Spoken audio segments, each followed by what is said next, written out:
وعلى آله وصحبه أجمعين. أعوذ بالله من الشيطان الرجيم. بسم الله الرحمن الرحيم. إذ قال يوسف لأبيه يا أبت إني رأيت 11 كوكبا والشمس والقمر رأيتهم لي ساجدين. قال يا بني لا تقصص رؤياك على إخوتك فيكيدوا لك كيدا إن الشيطان للإنسان عدو مبين. وكذلك يجتبيك ربك ويعلمك من تعويل الأحاديث ويتم نعمته عليك وعلى آل يعقوب كما أتمها على أبويك من قبل إبراهيم وإسحاق إن ربك عليم حكيم. یوسف علیہ السلام کا فرمان، یہ حضرت کی عمر ہے اس ٹائم پہ جس ٹائم پہ یہ خواب دیکھ رہے ہیں 7 سال. کتنے؟ 7 سال کی عمر کی. اللہ فرما رہے نبی جی وہ وقت یاد کرنے کے قابل ہے کہ جب کہا یوسف نے اپنے ابا سے، کیا یا ابت، یہ میرے ابا، انی رأیت 11 کوکبا، میں نے 11 ستارے دیکھے ہیں، والشمس، اور ایک سورج اور ایک چاند دیکھا ہے، رأیتہم لی ساجدین، وہ میرے سامنے جھکے ہوئے ہیں. تو آپ کو حضرت عبداللہ بن عباس رضی اللہ عنہ کی تفسیر کے مطابق بتلایا تھا کہ ابا نے جو تعبیر کی وہ یہ ہے کہ بیٹے وہ 11 ستارے جو ہیں وہ تیرے 11 بھائی ہیں، اور سورج میں ہوں، اور چاند تیری اماں ہے. یہ لوگ تیرے فرما بردار بن جائیں گے، یعنی باپ بھی تیرا فرما بردار بنے گا. تیرے کو اللہ اتنی خصلتیں عطا فرما دیں گے، اتنی صفات عطا فرما دیں گے، اتنا صفات کا خوگر بنا دیں گے کہ باپ نبی ہو کر کہے گا کہ یہ بہت اچھا ہے، میں اس ترتیب پہ آ جاؤں، اتنا آگے پہنچا دیں گے. یہ مراد ہے اس سے. اچھا جی، ہے تو اعلیٰ بات اور بہت عمدہ صفت اللہ جو عطا فرمائیں گے آگے جا کے. لیکن اب سن میں کیا کہتا ہوں. قال، والد صاحب نے فرمایا، یعقوب علیہ السلام نے، یا بنیا، اے میرے بیٹے، لا تقصص رؤیاک علی اخوتک، اپنے بھائیوں کے سامنے اس خواب کو ہرگز نہیں بیان کرنا. فَيَكِيدُوا لَكَ كَيْدًا، فریب کریں گے، تدبیریں بنائیں گے تجھے نقصان پہنچانے کی. ویسے تو ان کی آنکھوں میں کھٹکتا ہے، وجہ تو نور بصر ہے میری آنکھوں کا، سب جانتے ہیں. سارے بھائیوں میں سب سے چھوٹے تھے حضرت یوسف علیہ السلام، 12 کے 12 میں حضرت کے 2 جو تھے حقیقی بھائی تھے، یہ کل بتلایا تھا، بنیامین اور یوسف. باقی جو 10 بھائی تھے وہ دوسری اماں سے تھے. آگے ان کا پورا میں تعارف کروں گا، اگلے رکوع کے اندر وہ بات آئے گی. تو ان میں سب سے خوبصورت یوسف علیہ السلام سب سے چھوٹے تھے، ابا کے ساتھ خصوصی تعلق تھا، ہر وقت ان کے ساتھ رہتا. تو وہ تدبیریں کریں گے، تجھے نقصان دیں گے. ان الشیطان للانسان عدو مبین، کیونکہ وہ نبیوں کی اولاد تعبیر جانتے ہیں. خواب جو تو ان کو سنائے گا تو نبیوں کی اولادیں ہیں. ان کے باپ دادا کو اللہ تعالیٰ نے اس چیز کا علم دیا تھا. یعقوب علیہ السلام حقیقی ابا ہیں، اسحاق علیہ السلام ان کے دادا ہیں، ابراہیم علیہ السلام ان کے پردادا ہیں. ان تینوں نبیوں کو علم رویا، خوابوں کی تعبیر کا علم اللہ تعالیٰ نے عطا فرمایا ہوا ہے. پھر یوسف علیہ السلام ان کے بعد آئے. تو وہ چونکہ اس لڑی سے وابستہ ہے، بے شک حکیموں کے گھر کے اندر ہوتا ہے بندہ، خود حکیم نہیں ہوتا لیکن دوائیوں کے نام جان جاتا ہے، ڈاکٹر دوائیوں کے نام. یہ میڈیکل ریپ والے احباب غریب ڈاکٹر نہیں ہوتے، لیکن وہ کر کے نا آدھے سے زیادہ ڈاکٹر بنے ہوئے ہوتے ہیں، خالی تجربہ نہیں ہوتا ان کے پاس. تو یہ رہتے نبیوں کے ساتھ ہیں، اس لیے کچھ نہ کچھ ہوا ان کو بھی لگی ہوئی ہے، ضرور کچھ نہ کچھ بھڑک لگ جائے گی جس سے تجھے نقصان پہنچے گا. ان الشیطان للانسان عدو مبین، یاد رکھ شیطان انسان کا کھلا دشمن ہے. پھر وہ بھائی بہن کی تمیز نہیں دیکھتا، باپ بیٹے کی تمیز نہیں دیکھتا. نوح علیہ السلام کی گھر والی نہیں ہوگی منافق، لوط علیہ السلام کی گھر والی منافق نہیں ہوگی. بیٹا کنان باپ کا مخالف بن گیا، کیا نام ہے، نوح علیہ السلام کا. تو تم تو ہو بھی ستیلے بھائی، اور ستیلے بھائی ویسے شریک ہوتے ہیں، کچھ نہ کچھ ضرور درمیان کے اندر عداوت آوے گی، لہٰذا بالکل نہ سنانا. اب سنیے جی، خواب کی حقیقت کیا ہے، خواب کیا چیز ہے. علامہ مظہری رحمۃ اللہ علیہ فرماتے ہیں، انسان جب عالم بیداری کے اندر ہوتا ہے، اس کی نفس سو جاتی ہے، انسان جب سو جاتا ہے یا بیہوشی کی حالت اس کے اوپر طاری ہوتی ہے، اور ظاہری اپنی جسم کی تدبیروں سے تقاضوں سے فارغ ہو چکا ہوتا ہے، تو بعض اوقات اس انسان کو ایک نئے عالم کے اندر لیا جاتا ہے. وہ عالم مثالی ہوتا ہے جس کو عالم خواب کہتے ہیں. اس کے اندر یہ مختلف چیزوں کو دیکھتا ہے. اب یہ اسی کو خواب کہتے ہیں، بس یہ خواب کی تعریف ہوگی. اب یہ جو دیکھتا ہے یہ کل 3 قسم کی چیزیں ہیں. جن میں سے پہلی دو جس کی میں ابھی تعریف کروں گا وہ بالکل باطل ہیں، نہ حق ہیں، نہ ان کی کوئی اصلیت ہے، نہ کوئی حقیقت ہے، نہ ہی کسی قسم کی تعبیر ہو سکتی ہے۔ جو تیسری قسم ہے خواب کی، یہ صحیح اور صادق ہے، یہ حق ہے، اس کو اللہ کی طرف سے الہام کہتے ہیں، لیکن اس میں بھی بہت سے عوارض درمیان میں آ جاتے ہیں، بہت سی ایسی چیزیں آ جاتی ہیں جو اس کو خراب کر دیتی ہے، اس چیز کو، جس کی بنیاد کے اوپر سچا یہ بھی نہیں رہتا۔ اب اس کی تفصیل سمجھیے، یہ کیا ہے؟ انسان اپنی زندگی کے اندر روزمرہ مختلف قسم کے کام کرتا ہے، مختلف قسم کی شکلوں سے اس کا واسطہ پڑتا ہے، گھر والوں سے، جہاں جاتا ہے ان سے، تو بعض اوقات نیند کے اندر وہی شکلیں متشکل ہو کر آ جاتی ہیں اس کے خواب کے اندر۔ اماں کو دیکھا اماں یہ کر رہی تھی، ابا کو دیکھا، فلاں دوست کو دیکھا، فلاں کو دیکھا، ہم حرم میں تھے، ہم دفتر میں تھے۔ دوسری چیز، بعض شیطان انسان کے دماغ کے اندر وسواس لاتا ہے، شکلوں کی شکل کے اندر شکل ہوتی ہے، وہ ہوتا عقل، حقیقت میں کیا ہے؟ وسواس ہوتا ہے، اس کی کوئی حقیقت نہیں ہوتی۔ یہ اللہ کے نبی صلی اللہ علیہ وسلم کی حدیث ہے کہ خواب تین قسم کے ہوتے ہیں۔ پہلا خواب حدیث نفس ہوتا ہے، دوسرا خواب تسویل شیطان ہوتا ہے، اور تیسرا خواب الہام ہوتا ہے، جس کو نبوت کا 46واں حصہ کہا ہے۔ پہلا خواب حدیث نفس، وہ کیا چیز ہے؟ وہ انسان جو اپنا دائیں بائیں دیکھتا رہتا ہے، رات کو خواب کے اندر آ جاتی ہے، بے اصل ہے، باطل چیز ہے، اس کی کوئی حقیقت نہیں، نہ ہی کبھی اس طرح کی خواب آئے کسی کو سنائے، بے شک جی میں نے دیکھا وہ مر گیا ہے، اس نے میرے ساتھ یہ نقصان کر دیا، یہ بے حقیقت چیز ہے، اس کی کوئی اصلیت نہیں ہے، کوئی تعبیر نہیں ہے اس کی۔ دوسری، شیطان جو وسافس کو شکل بنا کر دماغ کے اندر لاتا ہے، یہ بھی بے اصل چیز ہے، اسی میں ڈرونے خواب بھی آتے ہیں، اسی میں کیا آتے ہیں؟ ڈرونے خواب بھی آتے ہیں، جس کی بنیاد کے اوپر حضور صلی اللہ علیہ وسلم نے اس کو بھی تسویل نفس، تسویل شیطان کا دھوکہ، بے اصل چیز، کوئی تعبیر نہیں، کوئی حقیقت نہیں اس کی۔ تیسری چیز جو ہے، جو مومن لوگ ہوتے ہیں، سچے جو لوگ ہوتے ہیں، ان کو اللہ کی طرف سے الہام ہوتے ہیں، اس کو نبی علیہ الصلوۃ والسلام نے نبوت کا 46واں درجہ دیا۔ اب اس کی تفصیل سنیے، جو تیسری والی الہام کی۔ صوفیاء کے نزدیک، ان حضرات کے نزدیک بہت سی چیزیں جو عالم وجود میں رونما ہونے والی ہوتی ہیں، ابھی تک وقت نہیں ہوا، آئی نہیں ہیں۔ اللہ رب العزت اپنے بعض بندوں میں سے یہ شکلیں جو دنیا میں آنے والی ہوتی ہیں، عالم وجود میں، یہ عالم وجود ہے، دنیا کو عالم وجود کہتے ہیں، اس عالم وجود میں جو شکلیں آنے والی ہوتی ہیں، ان کی ایک شکل ہوتی ہے، مثال، وہ عالم مثال کے اندر ہوتی ہے، شکل کے اندر۔ زلزلہ آنے والا ہے، زلزلے کی ایک شکل ہے عالم مثال کے اندر، کوئی نیکی آنے والی ہے، رحمت، اس کی ایک شکل ہے عالم مثال کے اندر۔ اللہ اپنے فضل سے اس بندے کے اوپر وہ اس کی روح عالم مثال تک پہنچا دیتے ہیں، پھر اس کا تعلق، اس عالم مثال کا تعلق عالم غیب سے ہو جاتا ہے، اس کو چیز نظر آ جاتی ہے، جس کو الہام کہتے ہیں۔ یہ کیا چیزیں ہیں؟ اس کو تھوڑا سا سمجھیں گے، آپ کو بہت واضح ہو جائے گی بات۔ موسیٰ علیہ الصلوۃ والسلام کی اماں نبی نہیں ہے، کوئی خاتون نبی نہیں ہوئی، قرآن نے کہا اوحا، وہی بھیجی اماں کی طرف، کس کی طرف؟ وہ وہی نہیں ہوتی ہے، وہ الہام ہوتا ہے، وہ نیند کی حالت میں انسان عالم مثال تک پہنچ جاتا ہے، عالم مثال کا تعلق عالم غیب سے کر دیتا ہے، جو ہونے والی چیز ہوتی ہے وہ آنکھ سے دکھاتا ہے۔ وہاں بتلایا گیا کہ موسیٰ کو صندوق بنا کر صندوق میں ڈال کر پانی کے اندر ڈال دیا جائے، یہ ترتیب ہوتی ہے۔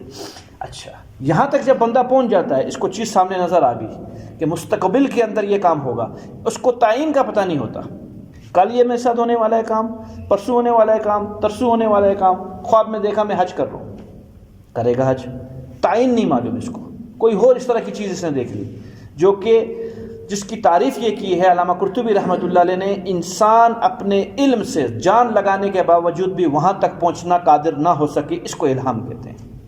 اپنے علم کے ساتھ پوری کوشش کی اس نے، یہ وہاں تک نہیں پہنچ سکا۔ انسان کے لیے محال ہے وہ چیز، جس طرح نبی کے لیے معجزہ لانا محال ہے، وہ کون لاتے ہیں؟ اللہ لاتے ہیں۔ نبی کی چاہت کے اوپر نبی خود چاہے تو نہیں ہو سکتا، اللہ کی طرف سے کا الہام بندے کے ساتھ یہی تعلق رکھتا ہے کہ جب تک اللہ نہ چاہیں گے اس کے ساتھ وہ معاملہ یہ اپنی طاقت کے ساتھ نہیں کر سکتا ہے۔ یہاں تک جب یہ پہنچ جاتا ہے بات، الہامی شکل اس کو مل جاتی ہے، اب کچھ عوارض آتے ہیں بیچ میں، اب بندے کی ساری اس کی نفسانیت کے اوپر سارا دار و مدار ہے۔ کچھ عوارض کیسے آتے ہیں؟ اگر بندہ ہوتا ہے گناہ گار اور اس کو یہ شکل دکھائی گئی ہے تو گناہ اس کے سامنے پردہ کر لیتے ہیں، وہ الہام مختلف شکلوں میں تبدیل ہو جاتا ہے، جو کچھ دیکھا تھا وہ کئی سے کئی شکل اس کی بن گئی، کچھ اور ہو گیا۔ بعضوں کی طبیعتیں ہوتی ہیں ایسی، جو ایسے پانی کے مریض ہوتے ہیں جن کو زکام زیادہ ہوتا ہے، یہ اکثر پانی دیکھتے ہیں خواب کے اندر، ان کے مادہ اس ترتیب پہ ہوتا ہے، طبیعت غالب آ جاتی ہے، بعض اوقات گناہ غالب آ جاتے ہیں، وہ الہام نہیں رہتا، کوئی نئی شکل بن جاتی ہے۔ اس لیے فرمایا بڑے سے بڑا کتب ابدال بھی کوئی خواب دیکھ لے وہ حجت نہیں ہوگا، وہ کیا نہیں ہوگا؟ حجت نہیں ہوگا، سوائے نبی کے خواب کے، کہ نبی کو جو خواب دکھایا جاتا ہے اس میں کسی قسم کا وارث نہیں آتا ہے، اور براہ راست اللہ کی طرف سے الہام ہوتا ہے، وہ الہام تعبیر تک الہام ہی رہتا ہے، درمیان میں کوئی عوارض نہیں آتے ہیں۔ اس بنیاد کے اوپر نبی کا خواب کیا ہوتا ہے؟ وہی ہوتا ہے۔ اچھا جی، تو اسی کو آپ صلی اللہ علیہ وسلم نے یوں فرمایا جو الہام ہوتا ہے یہ ایک قسم کا کلام ہے جو انسان اللہ رب العزت سے گفتگو کا شرف لیتا ہے۔ اللہ کیا فرماتے ہیں؟ انسان اللہ رب العزت سے گفتگو کرتا ہے، تو یہ ایک شرف ہے۔ پھر فرمایا آپ صلی اللہ تعالیٰ علیہ وسلم نے کہ یہ الہام، یہ جو سچے خواب ہیں، یہ نبوت کا 46واں درجہ ہے۔ ایک حدیث میں 40واں درجہ آیا ہے، ایک میں 49واں درجہ آیا ہے، ایک میں 50واں آیا ہے، ایک میں 57 وہ درجہ آیا ہے۔ مختلف قسم کی روایتیں ہیں، اس میں کوئی اختلاف نہیں ہے، کسی روایت میں کوئی تعارض نہیں ہے، ہر بندے کی اپنی ترتیب پر ہے۔ جو بہت زیادہ دیندار آدمی ہے وہ نبوت کے زیادہ قریب ہے، 40واں درجہ۔ جو نبوت سے دور ہے تھوڑا سا 46واں درجہ، جو اور دور ہے 49واں، اور دور ہے 50واں، آخری 57۔ واضح ہو گیا؟ 17واں درجہ بھی حدیث کے اندر آتا ہے، ایک روایت میں 17واں درجہ بھی آتا ہے۔ یہ کیا مطلب ہے کہ جی ایک سچے خواب کا جزو نبوت بیان کیا ہے، نبوت کا جز۔ میرے محترم ساتھیو، اس کو یوں سمجھے، آپ صلی اللہ علیہ وسلم پر جب ابتدا ہوئی ہے وحی آنے کی، تو پہلی ششمائی آپ علیہ السلام کو صرف خواب آئے ہیں، سچے خواب، یہ الہام تھے۔ اس کو الہام نبی کے لیے نہیں کہیں گے، وہی کہیں گے، کیونکہ نبی کا خواب کیا ہوتا ہے؟ وہی ہوتا ہے۔ یہ پہلے گویا 6 مہینے جو آئی ہے، پہلی ششمائی وہ کیا آئی ہے؟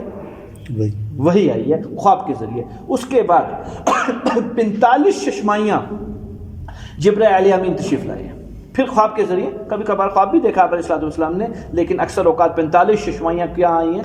جبرائیل امین وہی لے کر تشریف لائے ہیں۔ تو جس طرح یہ ایک وحی اللہ رب العزت کی طرف سے ہوتی ہے، تو الہام بھی کس کی طرف سے ہوتا ہے؟ اللہ کی طرف سے ہوتا ہے، تو نبوت کا حصہ ہو گیا۔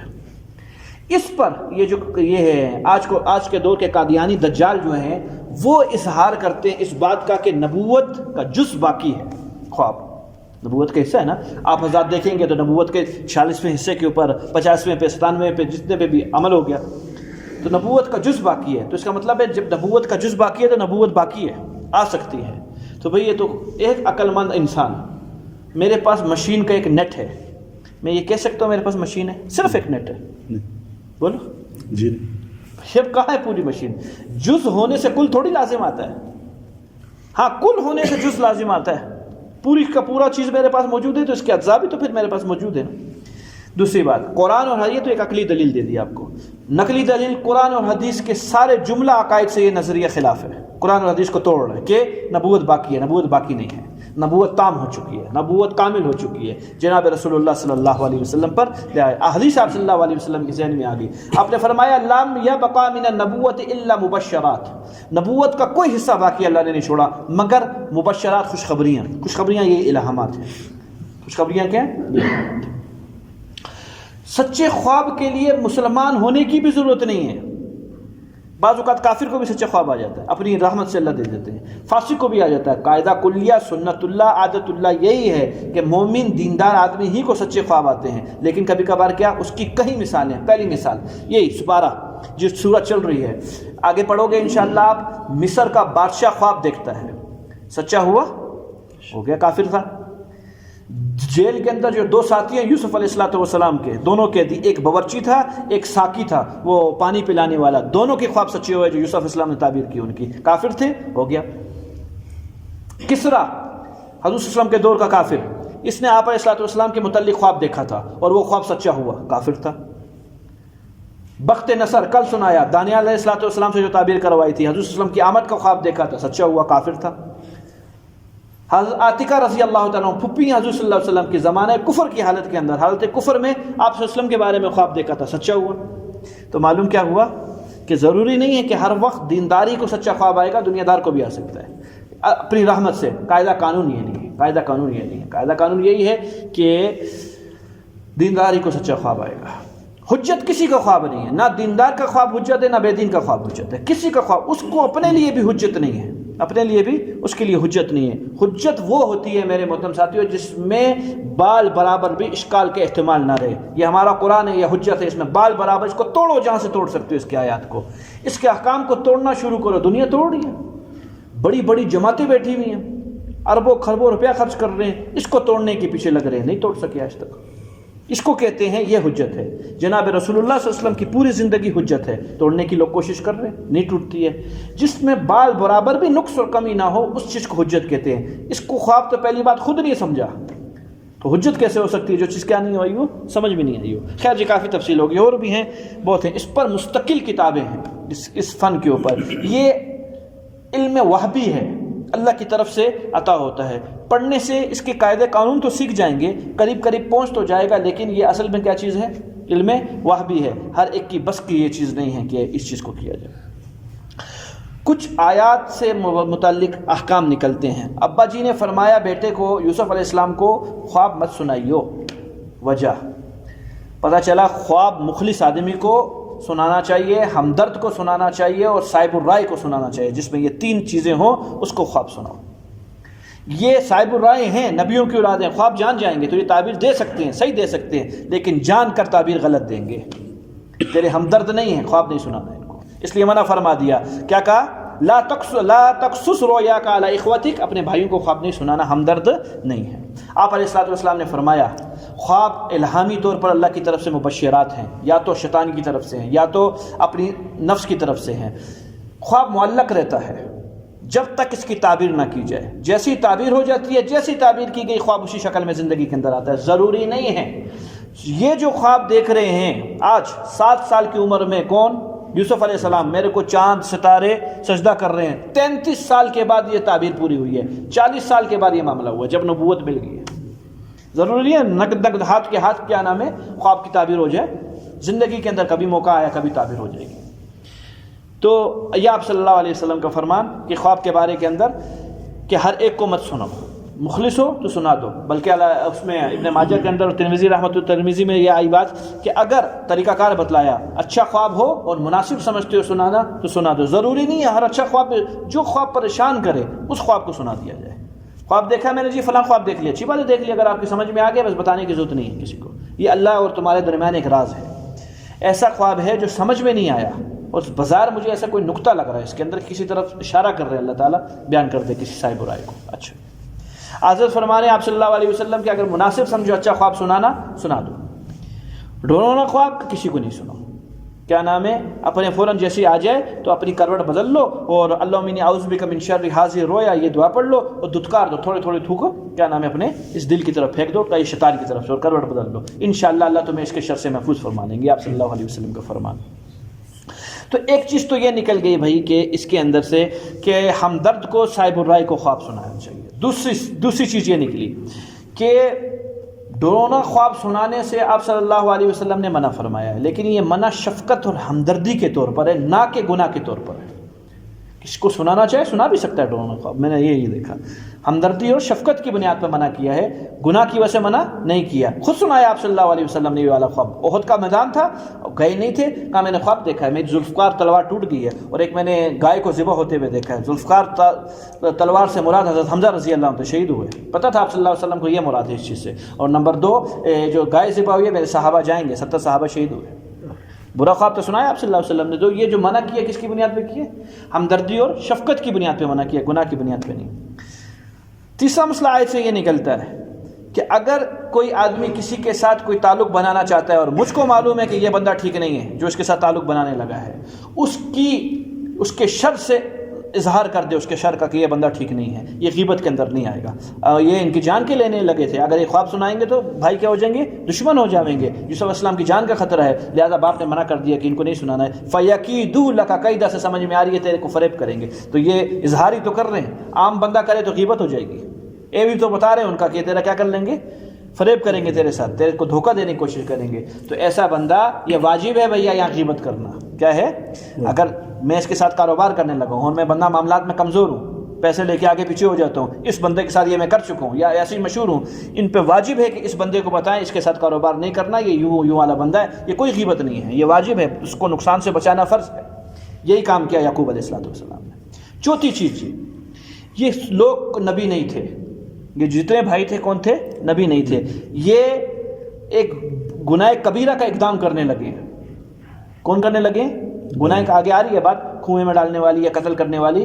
نبی بچپن سے معصوم ہوتا ہے، اس کے وہم میں گناہ کا شعبہ بھی نہیں آتا، چہ جائے کہ اقدام کرے۔ یہ جو مشاورت کر رہے ہیں یہ معلوم ہوا باپ کی نافرمانی کریں گے آگے جا کر، یہ سب کے سب معلوم ہوا نبی نہیں ہے، نبیوں سے یہ کام نہیں ہوتا۔ گزشتہ کا جو تفسیر طبری کے اندر لکھا ہوا ہے کہ یہ لوگ نبی ہیں، یہ نبی نہیں، ہاں مسلمان تھے، نبی نہیں تھے، نبی نہیں تھے۔ آگے چلیے جی، ایک اور اس سے بات سے یہ چیز نکلتی ہے، اگر اللہ نے آپ کو نعمت عطا فرمائی ہے اور آپ کو معلوم ہے کہ اگر نعمت کا اظہار کروں گا تو لوگ جل جائیں گے، حسد کرنے لگ جائیں گے۔ آپ علیہ الصلوۃ والسلام نے فرمایا کوئی صاحب نعمت ایسا نہیں ہوا جس کا حاسد نہ ہو، یہ حدیث آپ صلی اللہ علیہ وسلم کی، کوئی صاحب نعمت ایسا نہیں ہوا۔ فرمایا اپنی نعمت کی حفاظت کرو نعمت کو راز میں رکھ کر۔ میں نے گاڑی خرید لی، میں نے جہاز خرید لیا، میں نے پاس کچھ، اگر مخلص لوگ ہیں میری نعمت خوش ہوں گے، ان کو کیا جائے، ہاں بابا وہ دعا دیں گے، خوش ہوں گے، ان کو مٹھائی کھلائی جائے، نہیں وہ اگلے کا منہ کالا پیلا نیلا ہو جائے گا، ضرورت ہی نہیں ہے۔ بیوی کو بھی نہ بتاؤ، اگر بیوی حسد کرتی ہے تو کیا نہیں بتاؤ، اللہ کے آپ کے قریب قرب کی چیز ہے، بھائی کو نہ بتاؤ، ماں باپ کو نہیں بتاؤ۔ آپ علیہ الصلوۃ والسلام کی حدیث ہے ہر نعمت صاحب نعمت کے لیے کیا ہوتا ہے، کوئی نہ کوئی حاسد ہوتا ہے۔ خیر جی، یہ مختلف قسم کی وہ تھیں جو نکلی ہیں اس آیت سے چیزیں، اور بھی بہت کچھ ہے، کافی ہے۔ وَكَذَلِكَ يَجْتَبِيكَ رَبُّكَ، آگے فرمایا تسلی دی، پریشان نہ ہو، معصوم بچے ہیں، 7 سال کے چھوٹے بچے ہیں، اس طرح کا اتنا بڑا خواب دیکھا ہے تو فوراً پہلے تو جو خطرہ تھا اس سے آگاہ کر دیا کہ اس کو خواب کو کسی کو سنانا نہیں ہے، یہ تیرے لیے حق میں بہتر نہیں ہوگا، خواب بہت قیمتی ہے۔ اب میں بتاتا ہوں خواب کیا ہے۔ یہ ابھی یعقوب علیہ الصلوۃ والسلام خواب کی کچھ تشریح کرنے لگے، کہ تشریح نہیں کرنے لگے، مستقبل میں جو اللہ تجھے نعمتیں عطا فرمائیں گے جو خواب سے سمجھ میں آ رہی ہے وہ میں بتاتا ہوں تجھ کو۔ تشریح تو انہوں نے پوری کر دی، عبداللہ بن عباس کے سنائی کہ بھائی تیرے ستارے ہیں اور میں سورج ہوں اور اماں تیری چاند ہے، ہم تیرے فرما بردار ہو جائیں گے، تیرے حکم پہ چلیں گے۔ وَكَذَلِكَ يَجْتَبِيكَ رَبُّكَ، اور اسی طرح تیرا رب تجھ کو چن لے گا۔ وَيُعَلِّمُكَ مِنَ التَّعْوِيلِ الْأَحَادِيثِ، تجھ کو اللہ خوابوں کا علم عطا فرمائے گا اپنی طرف سے۔ وَيُتِمُّ نِعْمَتَهُ عَلَيْكَ، اور اپنی نعمت تجھ پر پوری کر دے گا، مراد ہے کہ تجھے نبوت بھی دے دے گا، خوابوں کا علم بھی دے گا، تجھے نبوت بھی پوری کرے گا۔ یجتبیک ربک، چنے گا، چننے کا مراد یہ ہے کہ ممتاز نظر آئے گا کائنات کے اندر، چننا اسی کو کہتے ہیں۔ پوری ریڑھی میں سے ایک آم اٹھایا، یہی آپ کے نزدیک سب سے پسندیدہ آم تھا، اس کو کہتے ہیں ممتاز کر دیا۔ آج جو بازار تیرے کو یہ تیرے بھائی تنگ کر رہے ہیں، کل تو انہی میں ممتاز ہو جائے گا، تو فکر نہ کر۔ یہاں سے بات شروع کی، پھر تجھ کو خوابوں کی تعبیر کا علم بھی ملے گا اور تجھ کو نبوت بھی اللہ تعالیٰ فرما دیں گے۔ اور یہی احسان اللہ نے تجھ سے پہلے تیرے باپ دادا پہ بھی کیا ہے، وہ کیا؟ وہ علی آل یعقوب، یہی احسان اللہ نے یعقوب کی آل پر کیا۔ وہ کون لوگ ہیں؟ کما اتمہا علی ابویک، جیسے جو تیرے ماں باپ تھے ان ماں باپ پر بھی تیرے احسان کیا اللہ نے پورا۔ وہ کون ہے؟ من قبل ابراہیم و اسحاق، وہ ابراہیم علیہ الصلوۃ والسلام ہیں اور اسحاق علیہ السلام ہیں۔ وہاں بھی بات شروع کہاں سے ہوئی تھی؟ حضرت اسماعیل علیہ الصلوۃ والسلام کا ذبیحہ خواب کے ذریعے، کہاں کے ذریعے؟ خواب کے ذریعے، ابتدا ہی خواب سے ہوئی تھی۔ تو کہ یہ ساری نعمتیں اللہ تعالیٰ نے تیرے باپ دادا کے اندر رکھی ہوئی ہے۔ ان ربک علیم حکیم، بے شک تیرا جو رب ہے بڑا علم والا ہے۔ بھیا جتنی تدبیریں یہ کریں گے، آگے اسی رکوع سے آگے سے شروع ہوگا، جتنی تدبیریں یہ لوگ کریں گے، یہ تدبیریں اللہ توڑنا چاہتے تو توڑ نہیں سکتے تھے، سیکنڈ میں توڑ سکتے تھے، لیکن نہیں، چلنے دی۔ چلو اللہ کچھ اور دیکھنا چاہتے، اس بات کو یہاں سمجھیے، آگے یہ پوری تفصیل آئے گی انشاءاللہ۔ ہمارے ہاں ایک چیز الفاظ مشہور ہوتے ہیں، یار یہ اتفاق سے بات ہو گئی ہے، عجیب بات ہو گئی ہے۔ عجیب کا مطلب اتفاق سے، بغیر قاعدے کے اور بغیر کسی منصوبے اور تدبیر کے، خود اتفاق سے بس آپ سے نظر آنا ہے۔ میرے آپ کے ہاں اتفاق ہے بھیا، عالم نظامی کے اندر، اللہ رب العزت کی اس عالم کے اندر جو اللہ تعالیٰ نے تمام منصوبے بنائے ہیں ان سب میں یہ اتفاق نہیں تھا، یہ قدرت سے ہوا ہے۔ یہ جو ٹکرانا ہوا ہے یا یہ جو کام ہوا جس کو میں اور آپ اتفاق کہتے ہیں، یہ اتفاق نہیں ہے، یہ اللہ کی قدرت ہے جو سامنے نظر میں آ رہی ہے۔ تو فرمایا کہ ان ربک علیم، تیرا رب علیم ہے، اس سے بڑا علیم کوئی نہیں ہے۔ ہمارے بارے میں فرمایا ہر علم والے کے اوپر ایک علم والا موجود ہے۔ تھوڑی سی بات نکلی تھی موسیٰ علیہ السلام کی زبان مبارک سے، وہ کیا؟ کہیں آواز لگی تھی کہ حضرت موجودہ آپ سے بڑا عالم کا جی بازار نہیں ہے، اور ایک قسم کا دعویٰ ٹھیک بھی تھا کہ نبی سے بڑھ کر کون عالم ہوتا ہے۔ اپنے علم کے مطابق بالکل سچے تھے کہ اس ٹائم پہ نبی میں ہوں، ہارون رتبے میں مجھ سے چھوٹا ہے، بھائی بھی ہے چھوٹا ہے، بھائی بڑا تھا لیکن کیا نام ہے پہلے مجھ کو رسول بنایا، ہارون کو نبی بنایا، رسول نہیں بنایا۔ موسیٰ علیہ السلام کون ہے؟ رسول ہیں، رسول کا رتبہ نبی سے بڑا ہوتا ہے۔ بظاہر ٹھیک بات تھی، لیکن اللہ تعالیٰ نے امتحان لیا پھر، ایسا نہیں ہے، ہر علم کے اوپر دوسرا علم والا موجود ہے۔ خضر علیہ السلام سے ملاقات ہوئی ہے، اچھا، ان کا علم اور ان کے علم شریعتی علم تکوینی علم سے کہیں گنا افضل ہے۔ حضرت موسیٰ علیہ السلام کو شریعت کا علم ملا ہے، اور حضرت خضر علیہ السلام کو تکوین کون کا علم ملا ہے، نظام کو دیکھتے ہیں، اس کو سنبھالتے ہیں، ان کا علم ملا ہے۔ شرعی علم تکوینی علم سے کہیں گنا افضل ہے، تو اس لحاظ سے بھی موسیٰ علیہ السلام خضر علیہ السلام سے افضل ہوئے، لیکن امتحاناً بھیجا جائیے۔ تین باتیں جو ہوئیں انشاءاللہ اپنی جگہ پر سورہ کاف کے اندر آئیں گی۔ عدم مناسبت کی بنیاد کے اوپر خدافسی کر دی۔ کیا کر دی؟ مناسبت نہیں ہے بھیا ہمارے آپ کے ساتھ، ہم جو چاہ رہے ہیں آپ اس ترتیب پہ نہیں آ سکتے، لہٰذا موسیٰ علیہ السلام بے شک آپ بہت اونچے ہیں، سب کچھ ہیں، میرے ساتھ نہیں چل سکتے آپ، اب جائیں۔ تو موسیٰ علیہ السلام چلے گئے۔ تو ہر علم کے اوپر ایک علیم بیٹھا ہوا ہے، اور حکیم حکمت والے بھی ہیں۔ کوئی کام بغیر مسئلہ، ہم کہتے ہیں اللہ کی اس میں کوئی نہ کوئی حکمت ہوگی، بالکل غلط بات کرتے ہیں۔ کوئی حکمت ہوگی، اس میں ہزاروں لاکھوں حکمتیں ہوں گی جو میرے اور آپ کی سمجھ میں نہیں آتی ہیں۔ ایک ایک کام کے اندر ہزاروں لاکھوں حکمتیں ہوں گی، کوئی حکمت نہیں ہوگی، کوئی حکمت کمزور جواب ہے۔ اللہ کی ایک ایک کام، مجھ کو پیدا کرنے میں پتہ نہیں لاکھوں حکمتیں ہیں اللہ کی، آپ کو پیدا کرنے میں لاکھوں حکمتیں ہیں۔ کسی دربار میں اللہ نے میرا اور آپ کا ضرور تذکرہ کیا ہوگا، تبھی تو اللہ تعالیٰ نے مجھے آپ کو پیدا فرمایا، نہیں سمجھ میں؟ تو ایسی باتیں ہیں۔ خیر جی، آگے فرمایا لقد کان فی یوسف و اخوتہ آیات للسائلین۔ سننے والوں سنو، خصوصاً آل یہود سنیں جو نبی صلی اللہ علیہ وسلم کے پاس آئے تھے۔ اس واقعے کے شان نزول کا جو سبب بنے وہ کیا ہے؟ نبی جی مکہ مکرمہ کے اندر دعوت تبلیغ کا کام کر رہے ہیں اور زور و شور سے کر رہے ہیں، بظاہر طور پہ تقالید بھی خوب ہیں۔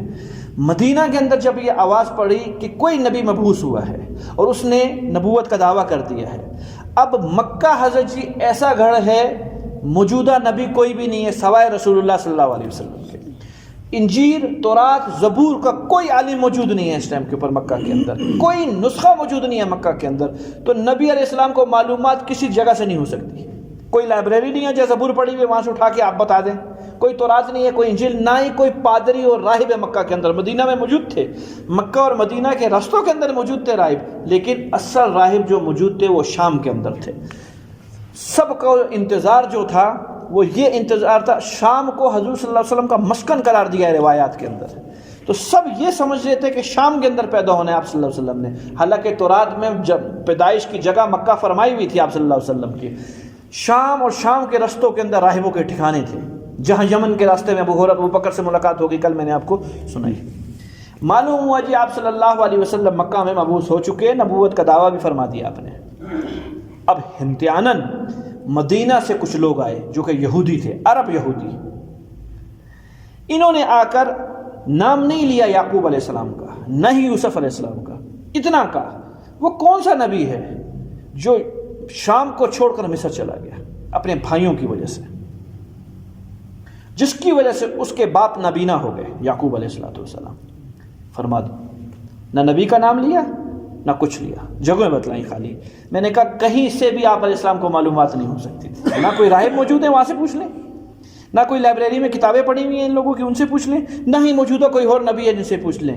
اب جو بات پتہ چلے گی تو ایک ہی ذریعہ ہوگا اور وہ اللہ کی طرف سے آئے گی، وہی کے لیے۔ ان کو معلوم تھا کہ اگر یہ بندہ ساری بات بتا دیتا ہے یہ وقت کا نبی ہے، کیونکہ یہ بات مکہ میں مشہور بھی نہیں ہے یوسف علیہ السلام کی۔ یہ بڑا امتحان تھا آپ صلی اللہ علیہ وسلم کا، آزمائش تھی۔ خیر یہ تولی جماعت جب پہنچی آپ علیہ السلام کے پاس تو آپ صلی اللہ علیہ وسلم سے عرض کی کہ حضرت آپ نے نبوت کا دعویٰ کیا ہے، ہاں آپ پر وحی آتی ہے؟ جی مجھ پہ وحی آتی ہے، فرما دو اس سوال کا جواب دے دو۔ اللہ تعالیٰ نے فرمایا یہ سوال یہ ہے، شروع ہو چکا ہے سوال کا جواب یہاں سے، کہ خالی تمہاری معلومات کے مطابق نہیں، ان کو اتنا علم تھا جتنا تورات اور انجیل کے اندر لکھا ہوا تھا۔ اس جگہ جو اللہ نے سورہ یوسف میں اتارا ہے وہ چیزیں اتاری جو تورات اور زبور میں بھی نہیں تھی، اس سے بھی کہیں گنا آگے جا کے بات فرما دی ہے۔ ان تمہارے علم کے مطابق یہ بھی ہے۔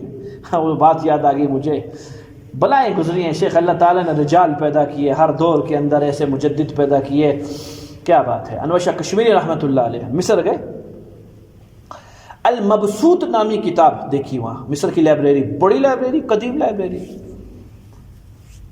کہا یہ تم اگر ہمیں دے دو نا تو ہم اپنی اشاعت کریں گے، چھاپ لیں گے، ادھر اپنے پاس رکھ لیں گے دیوبند میں، ہمارے پاس نہیں ہے یہ کتاب، یہ بڑی قیمتی کتاب ہے، چاروں مذاہب اس میں جمع ہے، حنبلی، شافعی، حنفی اور مالکیہ، یہ بڑی قیمتی کتاب ہے۔ تو جو لائبریری کا بندہ تھا موجود اس نے کہا نہیں، لے جانے کی نہیں اجازت ہے، یوں ہے کہ پڑھ سکتے ہو یہاں بیٹھ کے۔ 41 جلدیں ہیں، اتنی موٹی موٹی، 6 صفحوں کی ایک ایک جلد ہے، پڑھ سکتے ہو۔ کہا پھر میں تو بوڑھا بابا ہوں، بار بار تو اٹھ سکتا بیٹھ سکتا نہیں، تھوڑی تکلیف کرنا، پھر میں ایک ایک پڑھتا رہوں گا، پھر تو دیتا رہے اگر اس پہ آمادہ ہوا۔ ٹھیک ہو گیا بابا۔ معاملہ شروع ہوا جی، حضرت ایک پڑھتے رہے دیتے رہے، ایک پڑھتے رہے دیتے رہے، ایک پڑھتے رہے دیتے رہے، 8 دن کے اندر 41 جلدیں پڑھ لی۔ کتنے جلد میں؟